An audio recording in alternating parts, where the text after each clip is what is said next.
छोटी सी कहानी के माध्यम से आप लोग को समझाना चाहेंगे। विश्वामित्र और वशिष्ठ जी की कहानी है। किसकी कहानी है? विश्वामित्र और वशिष्ठ जी का। विचार करने की आवश्यकता है। ऐसे ऐसे महान शक्तियां, ऐसे ऐसे संत महापुरुष इस धरती पर आ चुके हैं, जिन्होंने अपने अपने अनुभव को अपने अपने जीवन में, जिन्होंने अपने अपने जीवन में अनुभव किया, जो जो अपने जीवन में उन्होंने प्राप्त किया, वो दुनिया समाज के सामने रख दिया, शास्त्रों में लिख दिया गया कि ताकि आने वाली पीढ़ियां उसको पढ़ेगी, उसको सुनेगी और समझ करके और भक्ति के मार्ग में आगे बढ़ेगी। लेकिन देखा जाए तो मोटे मोटे ग्रंथों को लोग पढ़ भी लेते हैं, सुन भी लेते हैं, लेकिन अपने जीवन में कभी उतारते नहीं। पढ़ भी लेते हैं, सुन भी लेते हैं। अरे किसी को, आपको यह पता है कि यहाँ से नवादा कितना किलोमीटर है? कभी कभी आप देखते हैं ना, मोटे मोटे पत्थर सड़क के किनारे लगे हुए होते हैं, देखिए नहीं कहते हैं? उस मोटे पत्थर पर किलोमीटर लिखा रहता है कि यहाँ से नवादा इतना किलोमीटर है ना। अब आप उस पत्थर पे जो लिखा है किलोमीटर, उसी को पढ़ करके आप वहां पर बैठ जाएंगे, नवादा पहुंच जाएंगे, नवादा पहुंच जाएंगे। हमारी बात समझ में आ रही है? नवादा पहुंच जाएंगे? पहुंचेंगे नहीं। आपको बस मोटे पत्थर पर जो लिखा हुआ पढ़ करके उससे काम चलने वाला नहीं है। जब तक आप चलेंगे नहीं, यानी कर्म नहीं करेंगे, आप आगे बढ़ सकते। विचार करने की आवश्यकता है। आज मोटे मोटे ग्रंथ, सदग्रंथ हम पढ़ तो लेते हैं, सुन भी लेते हैं, लेकिन उसमें बताए हुए उन महान पुरुषों की वाणी को अपने जीवन में कभी उतारते। ऐसे ऐसे महान शक्तियां धरती पर आई। आज विश्वामित्र का आप लोग नाम सुने होंगे, जो विश्वामित्र ब्रह्मा जी को भी चैलेंज कर दिए थे। क्या चैलेंज किए थे? जो ब्रह्मा जी, जिसको, क्योंकि ब्रह्मा जी सृष्टि की रचना करने वाले हैं, ब्रह्मा जी जो फसल 6 महीने में उपजाते हैं, वो विश्वामित्र क्या किए? 3 महीने में उपजाने लगे। जैसे गेहूं 6 महीने में तैयार होता है ना, तो विश्वामित्र जी जौ का निर्माण कर दिए, वह 3 महीने में तैयार होने लगा। चना 3 महीने में तैयार होने लगा। ये सब विश्वामित्र जी का निर्माण किया हुआ है। उन्होंने ही यह सब अपने शक्ति से, अपने तपस्या के बल से उन्होंने ये सब कुछ किया। यहाँ तक वो मनुष्य भी बनाने चल दिए। विश्वामित्र मनुष्य खोपड़ी बन के तैयार हो गई थी। जानते हैं, नारियल देखे ना, वो नारियल मनुष्य की खोपड़ी ही शुरू कर दिए थे बनाने के लिए। आज देवी के सामने नारियल चढ़ाया जाता है। देवी देवता सब लोग प्राय भाई सृष्टि के रचना में आप हस्तक्षेप मत करिए, अब इसके आगे मत बढ़िए, इसके आगे मत बढ़िए। जितना आपने किया उतना बहुत है, उसके आगे आप बढ़िए नहीं। तपस्या के बल पे तपस्वी थे वह, और अपने कुटिया में वह विश्वामित्र अपनी कुटिया में क्या करते हैं? अपना यज्ञ करते हैं। तो उस यज्ञ में सभी संतों को इकट्ठा करते हैं। जितने भी संत हैं, वहाँ संत सम्मेलन सब वहाँ पर इकट्ठा होते हैं। जैसे आप अपने घर में कोई काज करते हैं ना, तो सबको इकट्ठा करते हैं ना, तो वो भी सबको इकट्ठा करके सबको निमंत्रण देके सबको बुलाते हैं। और जब वह यज्ञ पूरा हो जाता है, पूरा होने के बाद जो सब भी यहाँ से सब जाते हैं, तो सबको जितना जितना जो भी देना होता है उनको उपहार के रूप में, उन्हें भेंट के रूप में सबको देते हैं। उस यज्ञ में वशिष्ठ जी भी आए थे। कौन आए थे? वशिष्ठ जी आए थे। वशिष्ठ जी को उन्होंने 10,000 तपस्या का फल दिया। कितने हजार? 10,000 तपस्या का फल दिया। किस रूप में? भेंट के रूप में। जब वो यहाँ से जब जाने लगे ना, भेंट के रूप में। चलिए, समय बीतता गया। कुछ दिनों के बाद वशिष्ठ जी भी अपनी कुटिया में ज्ञान यज्ञ करते हैं। कौन सा यज्ञ करते हैं? ज्ञान यज्ञ करते हैं। ज्ञान समझ रहे हैं? वो ज्ञान, वो ज्ञानी थे ना, वो ब्रह्म ज्ञानी थे। ज्ञान यज्ञ करते हैं। उस ज्ञान यज्ञ में सबको निमंत्रण देके सबको बुलाते हैं, सबको बुलाते हैं। जब ज्ञान यज्ञ पूरा हो जाता है, उस यज्ञ में विश्वामित्र जी भी आए हुए हैं। अब विश्वामित्र जी को उन्होंने भेंट के रूप में बस मात्र पल भर का सत्संग दिया। कितना दिया? पल भर का सत्संग दिया। और जब पल भर का जब सत्संग विश्वामित्र जी को जब मिला, तो उन्हें क्रोध का कोई ठिकाना नहीं रहा। वो बहुत क्रोधी हो गए, बहुत क्रोधित हो गए और कहते हैं अरे नहीं दिया होता तो अच्छा होता। ये पल भर का यह सत्संग हमको दे करके हमारा इसमें अपमान किया है। मैं जब यज्ञ किया तो इनको मैं 10,000 तपस्या का फल दिया, और जब इनके दरवाजे पर मैं आया हूँ तो मुझे पल भर का सत्संग दी। ये तो मेरा बहुत बड़ा अपमान है। वशिष्ठ जी कहते हैं आपके 10,000 तपस्या से भी बड़ा क्या यह है? एक पल का सत्संग है। कहते ये कैसे हो सकता है? 10,000 तपस्या की तुलना एक पल का सत्संग कर सकता नहीं है। दोनों में आपस में लड़ाई होने लगी। विश्वामित्र जी कहते हैं तपस्या बड़ा है, वशिष्ठ जी कहते हैं सत्संग बड़ा है। क्या? सत्संग। हमारे महापुरुषों ने भी कहा कि गौ कोटि दानम ग्रहे च काशी मकरे प्रयागम अति कल्पवासी धन द्रव्य दानम सुमेर तुल्य है तुले न ताहि फल अर्ध घड़ी सत्संगम। महान पुरुष कहते हैं गौ कोटि दानम, ध्यान देंगे आप लोग, करोड़ों गैयों की दान कर लीजिए।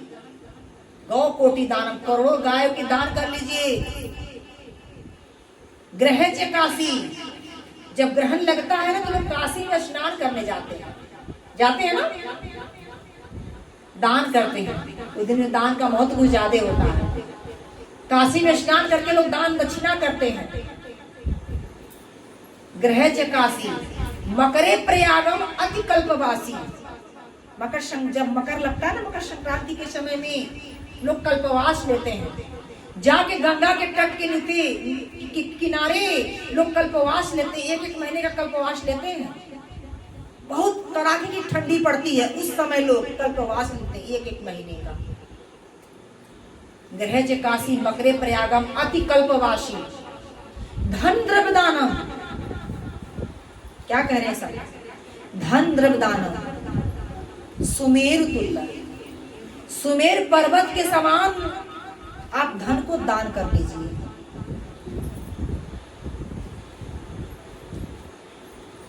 सुमेर तुल्य धन को दान कर लीजिए, सुमेर पर्वत के समान धन को दान करिए।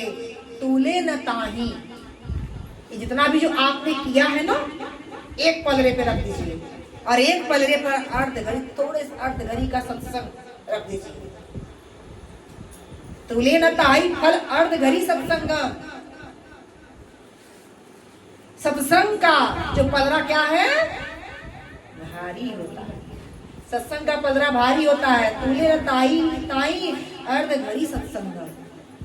सत्संग का पलरा भारी होता है। सत्संग कितनी महिमा है सर, इस महिमा को हम समझ पाते नहीं। ना समझने के कारण आज हम खाली के खाली ही रह जाते हैं।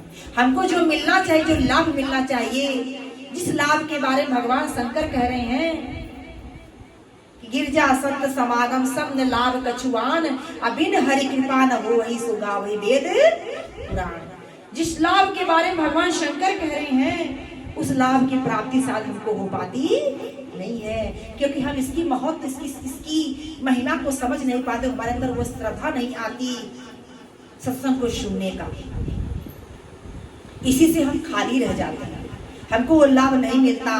लेकिन कुछ तो कुछ यहाँ पर आके मिलता ही मिलता है। यहाँ से कोई खाली जाता नहीं। भाव को भाव जैसे भी आप बैठे हैं, यहाँ पर बैठने के बाद संत तुलसीदास जी कहते हैं कि एक घड़ी आधी में पुनियाद तुलसी संगत साधु की कटे कोट अपराध। एक घड़ी आधी घड़ी, आधी में पुनियाद।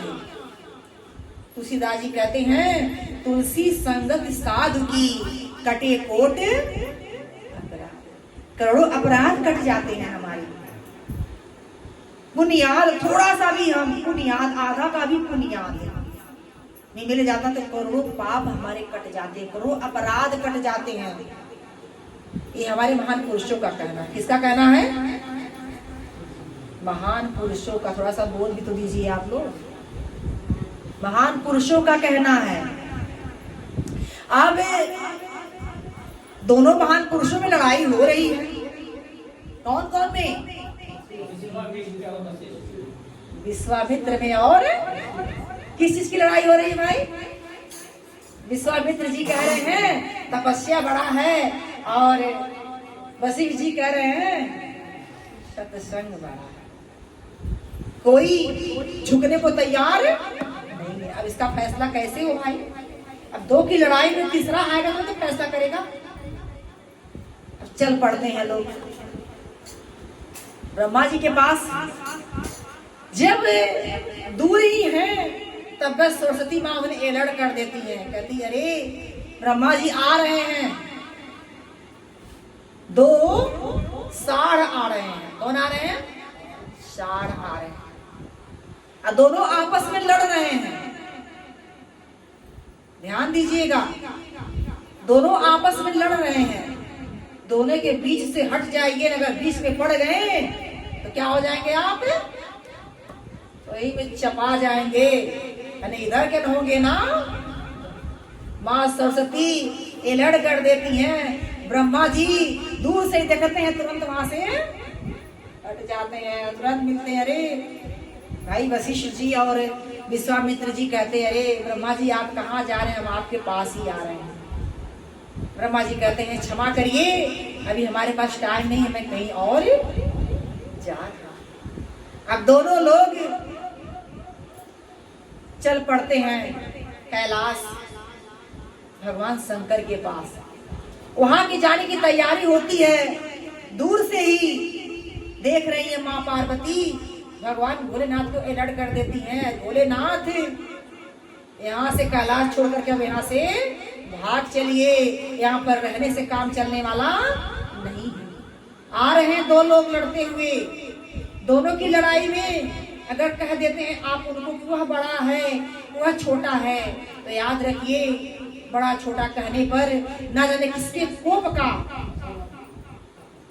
आपको सामना करना पड़ जाए। कि दोनों क्या है? बस भाई एक तो क्रोधित है और एक क्या है?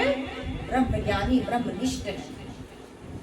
दोनों के क्रोध से बचना है। काम करिए, कैलाश छोड़ करके यहाँ से भाग चलिए।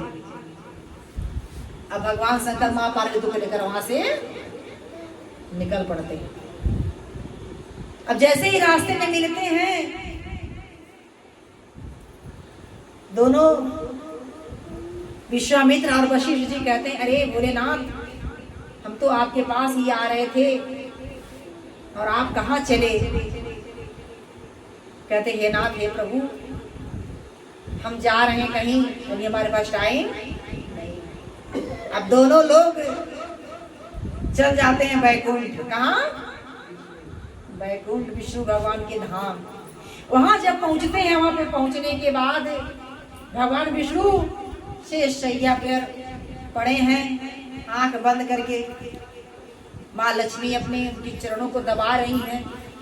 जब बैकुंठ वहां पर पहुंचते हैं तब वहां पर विश्वामित्र और वशिष्ठ जी दोनों का स्वागत करते हैं। भगवान विष्णु स्वागत करने के बाद कहते हैं अहो भाग्य जो आज हमारे बैकुंठ धाम में आप यहाँ पर आए, आपका स्वागत है। कहिए मुनिवर मैं आपकी क्या सेवा करूं? मैं क्या सेवा कर सकता हूँ? विश्वामित्र क्रोधित कहते कुछ सेवा करने की जरूरत नहीं है, हम दोनों में लड़ाई लगी है। और वो लड़ाई यह है कि मैंने यज्ञ किया, उस यज्ञ में हमने इनके तो मैं इनको 10,000 तपस्या का फल दिया। कितना 10,000 तपस्या का फल दिया।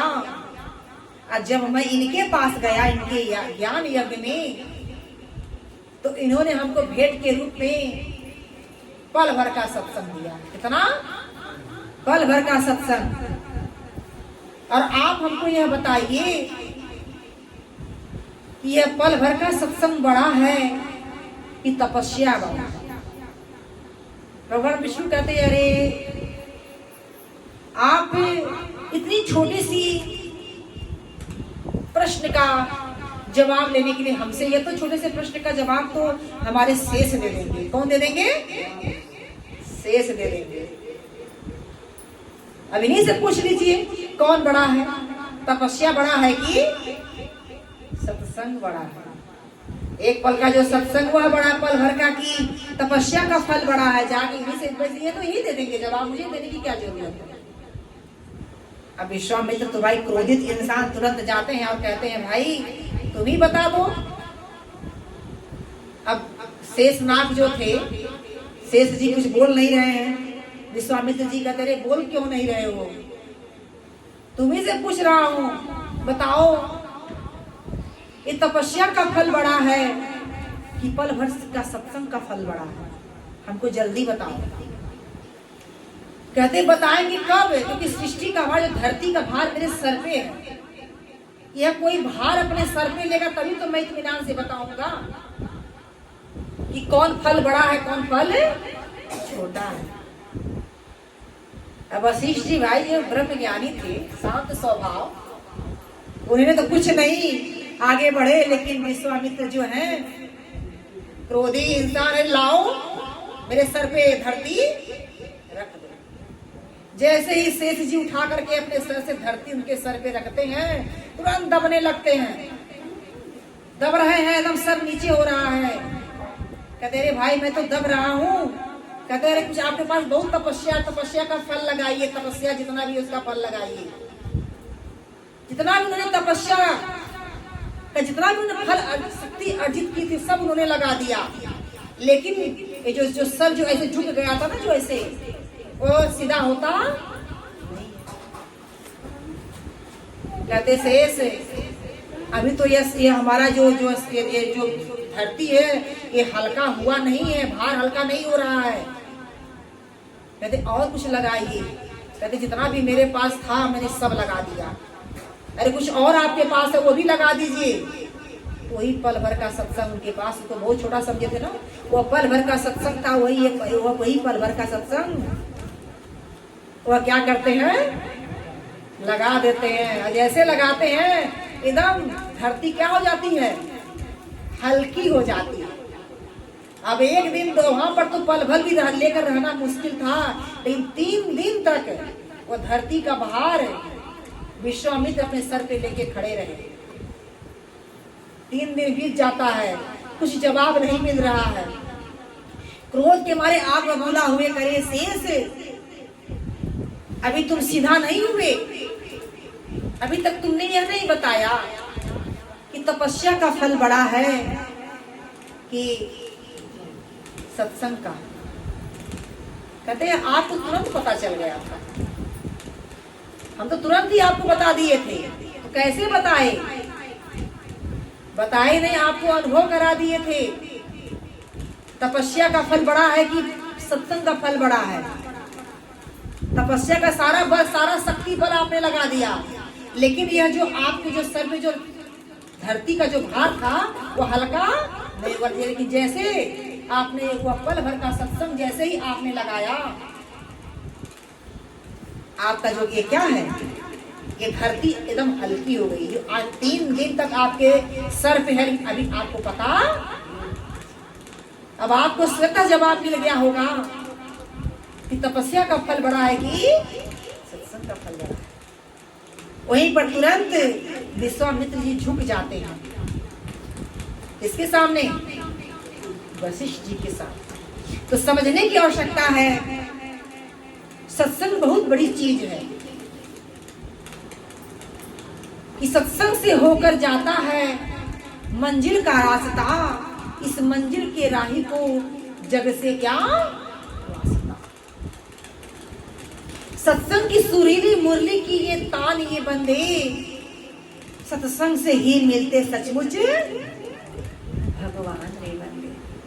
मेरे प्रिय भाइयों बहनों, जिस भगवान की भक्ति लोग आज कर रहे हैं, मानकर हर जगह भगवान को ढूंढ रहे हैं, तलाश में लगे हुए हैं, कोई तीर्थों में, कोई पहाड़ों में, कोई गुफाओं में, कोई जंगलों में, हर जगह वो भगवान को ढूंढ रहा है। ढूंढते ढूंढते काले बाल तो सफेद हो गए, लेकिन उनको भगवान की प्राप्ति,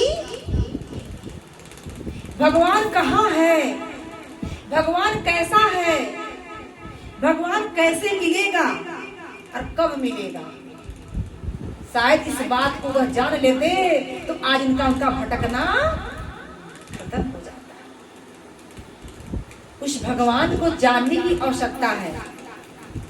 जब तक हम भगवान को जानेंगे नहीं, हम भगवान की भक्ति कर सकते नहीं है। और वह भगवान को जनाने के लिए के बारे में जब तक आपको संतों का संग नहीं मिलेगा, सत्संग नहीं मिलेगा, आप उस भगवान के बारे में जान सकते नहीं है। अगर भगवान के बारे में अगर आपने नहीं जाना तो भगवान की भक्ति आप किसी भी कीमत पे कर सकते नहीं। गुरुदेव भगवान